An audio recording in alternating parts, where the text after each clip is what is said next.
ധനുക്കൂറിൽ വരുന്ന നക്ഷത്രങ്ങൾ മൂലം, പൂരാടം, ഉത്രാടത്തിൻ്റെ ആദ്യത്തെ കാൽഭാഗം. ഇവരെ സംബന്ധിച്ചിടത്തോളം ആഴ്ചയിലെ 5 ദിവസങ്ങളോളം ഗുണകരമാണ്. പ്രത്യേകിച്ചും സാമ്പത്തിക നേട്ടം കാണുന്നു.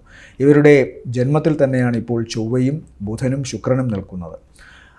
2-ൽ ശനിയുണ്ട്, 2-ൽ ഇവർക്ക് സൂര്യൻ നിൽക്കുന്നുണ്ട്.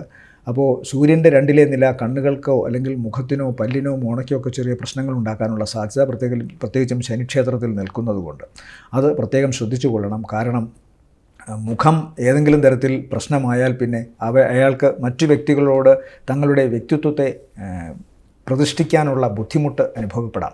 അതുകൊണ്ട് മുഖത്തിന് ഏതെങ്കിലും തരത്തിലുള്ള ദോഷമോ കണ്ണുകൾക്ക് പ്രശ്നമോ വരുമ്പോൾ വളരെ ശ്രദ്ധിക്കുക. അതുപോലെ ചൊവ്വ ജന്മത്തിൽ നിൽക്കുന്നത് കൊണ്ടും ചെറിയ ചില ശാരീരികമായ അവശതകൾ വരാം. പക്ഷേ ഇതൊന്നും തന്നെ ജോലി സംബന്ധമായ കാര്യങ്ങളിലോ സാമ്പത്തികമായി അവർക്കുണ്ടാകുന്ന നേട്ടങ്ങളെയോ ബാധിക്കുന്നില്ല എന്ന് ചന്ദ്രൻ്റെ 4.5 ദിവസത്തോളമുള്ള ചലനങ്ങളിലൂടെ പറയുന്നു. അതുകൊണ്ട് തന്നെ പൊതുവേ ഇവർക്ക് ഗുണമാണ്. മാത്രമല്ല ധനുക്കൂറിനല്ലാതെ തന്നെ വ്യാഴം 5-ലും ശനി 3-ലുമൊക്കെ നിൽക്കുന്നത് കൊണ്ട് കഷ്ടപ്പാടിൻ്റെ ഒരു അവസ്ഥ മാറിയിട്ടുണ്ട്. പ്രതീക്ഷകൾ അവർക്ക് പൂവണിയുന്ന ദിവസങ്ങളാണ്, സന്തോഷത്തിൻ്റെ ദിവസങ്ങളാണ്. ദോഷങ്ങൾ ചെറിയ തോതിൽ അവരെ ബാധിക്കുമെങ്കിൽ പോലും ഗുണകരമായ അവസ്ഥ കാണുന്നു. വ്യാഴത്തിൻ്റെ ദൃഷ്ടി കൂടി ഈ ഭാഗത്തേക്ക് ഉള്ളതുകൊണ്ട് ചൊവ്വയൊന്നും മാരകമായി ഇവരെ ആക്രമിക്കില്ല. പൊതുവെ ഗുണമുള്ള ആഴ്ചയായിട്ട് തന്നെ വേണം പറയാൻ ധനുക്കൂറിന് ഈ ആഴ്ച. ഇവരെ സംബന്ധിച്ചിടത്തോളം ഈ ആഴ്ചയിലെ നല്ല ദിവസങ്ങൾ 21, 22, 23, 24 വരെയും സാമാന്യം ഗുണമുള്ള ദിവസങ്ങളാണ്.